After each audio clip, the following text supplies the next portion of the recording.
Hello and welcome back to Up the Villa podcast. This is our predicted lineup for the big one. For the big game, Aston Villa under the lights, European semi-final. Let that sink in. Semi-final at Villa Park in Europe. If you are new to our channel, make sure you are subscribing. Smash a like. That helps the channel out massively. If you are enjoying the content, just hit a like. It's free. Comment your thoughts and get on the whole journey with us, because we are on a journey to greatness under Unai Emery. So get on board, join, get involved in the channel, comment, interact, do your stuff. So yeah, big game. Really looking forward to it, as always. Really excited.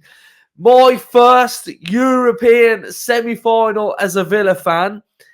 And I don't think it really does get much better than that, does it? Like, for any Villa fan out there going to this game or watching at home, being involved in a game like this is special. It's going to live long in the memory, hopefully for the good reasons. But I think I love it. I've loved the Europa Conference League. I think it's massively underrated. I think there's some top teams in there. We've had to play those teams. And it's a good tournament. It's a good trophy. It's a great learning block for potential in the near future for Villa, especially, whether it's Champions League, Europa League. This learning experience that we've been on this season of travel, of managing games, managing injuries, fans learning the European mode again, because I think as fans it can get slightly overlooked that, oh, it's just another game of football. We just go out and do the same thing. It's slightly different in the way in which you can approach these knockout ties. You've got to stay in the ties. You've got to just manage the minutes if it goes to extra time. You can't, go all out explosive and leave yourself wide open, because then you'll lose the second leg and the tie can be over after one leg. So Europe's different. Europe hits differently. We've got the pedigree and hopefully we can make it to the final. And I'm just really looking forward to it. Team selection from Villa is going to be interesting on what we do, how we go about it. So what we are going to do is we're going to go back to AVFC Scout. He's done more scouting networks. He's produced us some fantastic images in this. So we're going to go through those. We're going to have a look at Olympiacos lineup. And then we are going to go to the tactical pad and we're going to do the Villa lineup. And then we're going to see how the teams can play, how they can match, how they can merge, and what I think the story is going to be told on Thursday going into the big game away in Athens. So let's get straight into it then. Here we have AVFC Scouts done some wonderful work here. So we can see this is the Olympiacos shape in build-up and attacking. And what we can notice here is Rodney, the right back, who, if you've watched the opposition preview, which was very, very good, will tell you about his threat. We've got Fortunis as well on that right-hand side. So here we can see a passing triangle forming in the wide area with the fullback, winger and midfielder. Podence is moving over to overload the side with four players, dragging his defence with him and leaving a huge space to run into. Rodney plays a 1-2 with Fortunis, then makes an underlapping run forward. So we can see Podence's movement is inside to outside, which is going to create space. It's going to create a gap. It's going to create an avenue for Rodney to express and run into. So this build-up here is a little bit like Spurs, where the fullbacks are going into further advanced central areas. Rather than doing overlaps, we are underlapping and we're cutting inside and going into a central area. So next up, we can see that this has worked. So you can see that Podence has now moved to that right-hand side and Rodney has moved into that space where that big gap has been opened by Podence's movement. So this wide play has created a huge gap between the centre-backs and Rodney to run into. The ball is played over the top, creating an opportunity for a cutback to the two players that are inside the box. We've got another graphic here now. So here is Olympiacos pressing early in the game v Fenerbahce, pressing with intensity. Players are sprinting. The ball goes to Sanucci, who makes a mistake. Loose pass into the centre of the pitch is intercepted by Fortounis, who converts from outside the box to make it 1-0. So Villa are used to teams pressing us. We're used to teams coming at us, and we're used to playing in tight areas. We're used to playing our build-up play. We've got our set patterns. We've got our routines. We've got our movements that we like to do. So our build-up should not be a problem. And I'm not having the problem of Olsen being in goal either, which is going to be the problem. I think Olsen against Chelsea, his passing was okay. So I'm not here to stick it on Olsen to give him loads of stick. I'm here to get behind him, because by peppering him, by hammering him, by, just going at him and being edgy with him, it's not going to help anybody in this scenario. So I think we've got to back Olsen to do the job, to deliver, and to play in these tight areas. So I think he can do it. He showed me that he can do it against Man City. He was doing it well against Chelsea. So here we go. I'm not having this sort of just giving him stick for the sake of it. I think he's not Martinez. He's never going to be Martinez. He's our number 2. And at this moment in time, he's our number 2. So what we're going to do, just keep hammering him and hammering him and hammering him and just giving him stick every 5 minutes. So for me, I'm choosing to back him. He's only going to be playing in this game. Looks like Martinez might be back for the weekend's game anyway. So let's just get on with it, and let's just get the job done. So here we've got 2-0 up and still pressing in numbers. Both centre mids are high up the pitch and involved in the press. Chiquinho sprints to pressure the ball, forcing another mistake. Heze intercepts a loose pass, and now the Olympiacos have the ball in a 4-2 situation. Chiquinho is rewarded with his efforts on goal.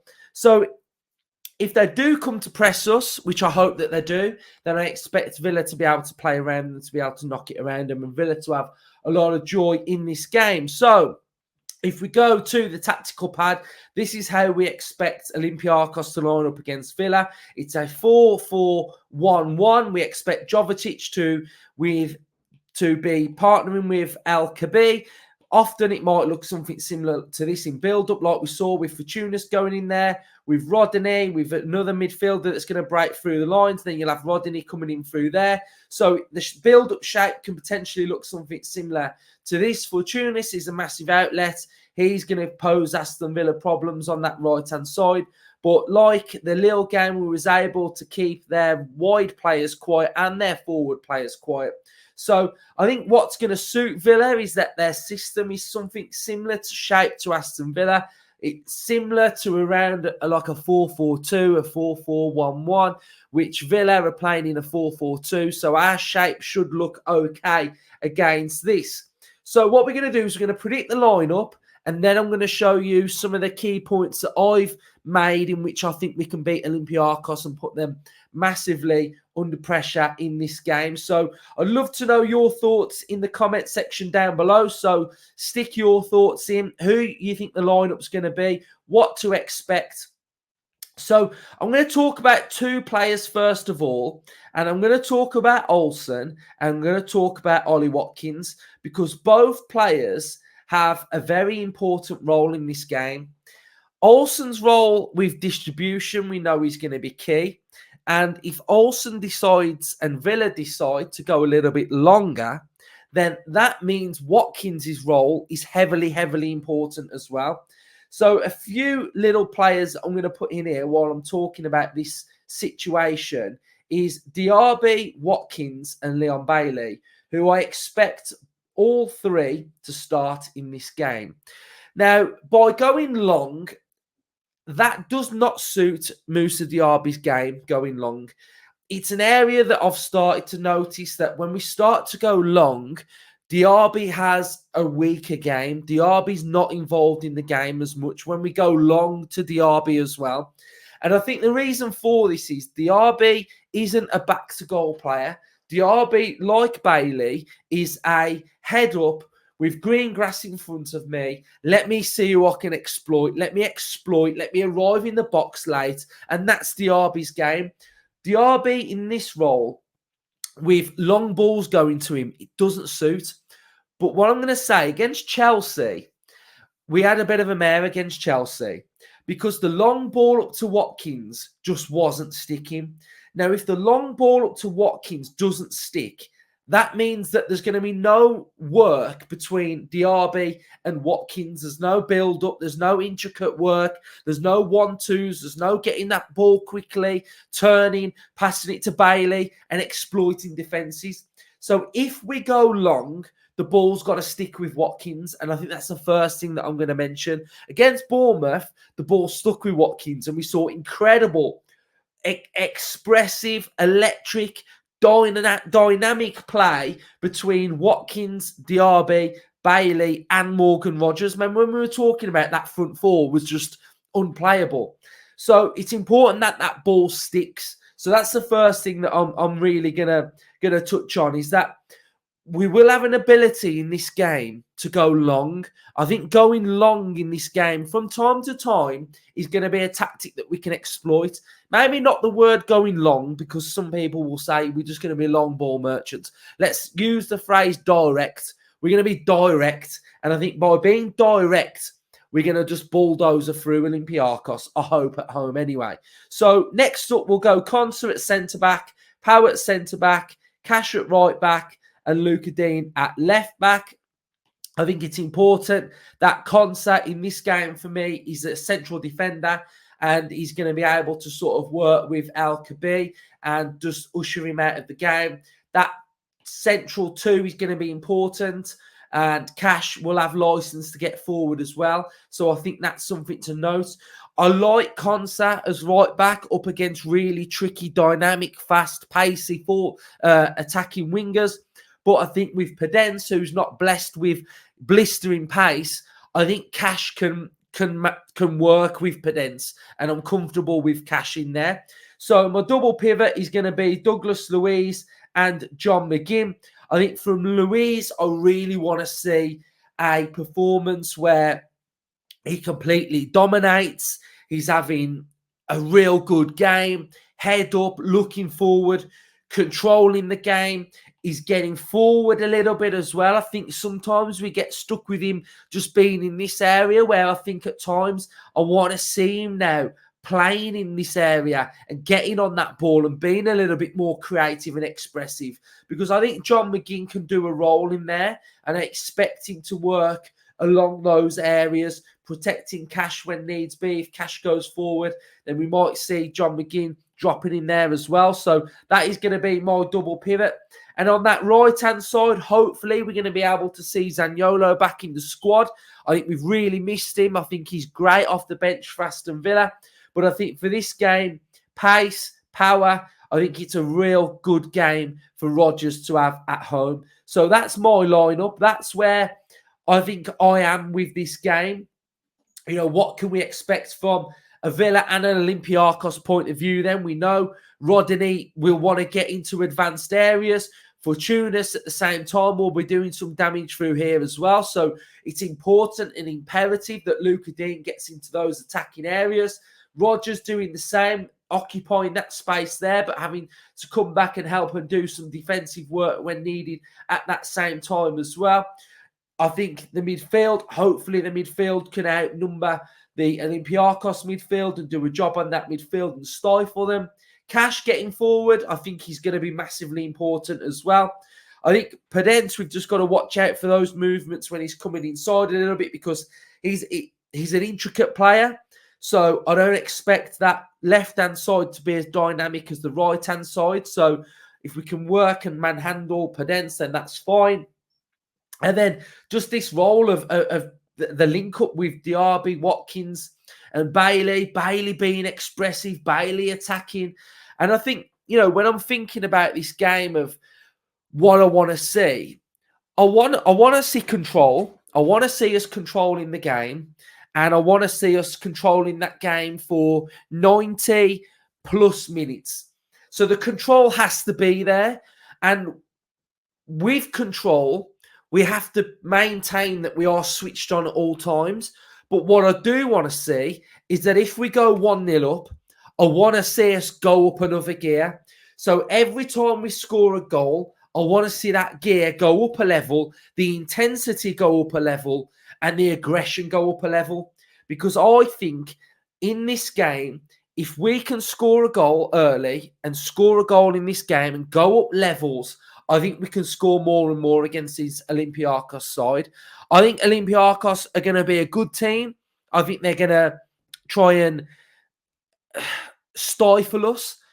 But if they come to Villa Park and press, and they come to Villa Park and want to play, then I think there are levels, in my opinion, to this Villa side and this Olympiacos side. And that's not discrediting them. It's not thinking that we're going to be naive. That's just the way I see it. That's just the way I see this game going. So I want to see us turning the screw and making it really, really difficult for them. And I think the atmosphere plays a massive part in that. And I just think the players' mentality plays a massive part in that in this game as well, because we're at home first and we've got to make it count. We've got to make the advantage count. So I think that's where I am on the mentality and where I see the performance going. And I think we've got enough in us here. We've got enough creativity. We've got enough flair. We've got enough control. We've got enough structure to be able to see Olympiacos off. I really, really do. So let me know your thoughts in the comment section down below on how you think the game is going to go, what formation you're going to go with. There is one other option that I've thought about and I think could possibly be a good formation to go with. Well, not formation, like personnel to go with. And it's just a subtle change, and it's to bring in a little bit of chaos.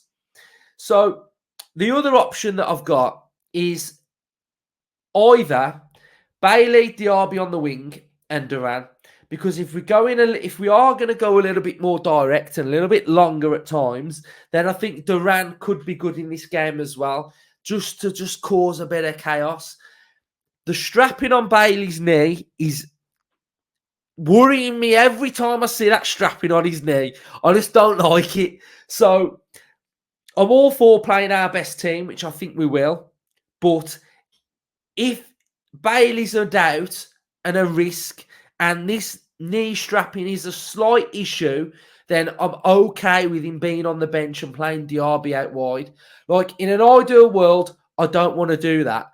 But if this strapping and he needs a rest and he's ready for Sunday, then I think he could be on the bench maybe. But if not, then we will go with Diaby and we'll go with Bailey out wide. So that's where we could possibly be at as well. So let's just have a quick look now at some of the other players for Olympiacos that we've got to watch out for. So Podence, he's got 13 goals, 9 assists in 40 appearances. Heat map, you can see him on that left-hand side. An agile dribbler, very small stature, low centre of gravity, enabling quick and elusive dribbling in tight spaces. Pacey, possesses the pace to cause trouble on the counter, can cut inside and show a preference for cutting inside on the left foot, cutting in from the left on his right foot. Recent penalty form, bottom right corner for his previous 2 penalties. We've got Jovetic, who played for Man City, European pedigree,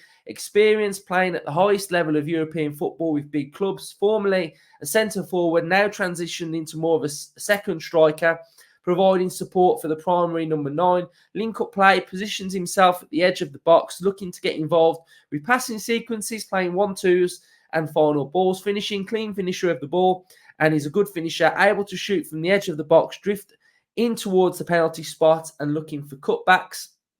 And finally, the goalkeeper. The youngster is expected to be starting goalkeeper with impressive recent performances. Good reflexes and agility with the ability to make saves with his feet. Made 3 penalty saves in the shootout against Fenerbahce. Right, so that's my lineup. That's what I'm going with. Those are my thoughts. And I think we're going to win. I think we're going to put in a real big performance. And I'm expecting some goals from Villa as well. I'm backing my team. I'm backing Olsen.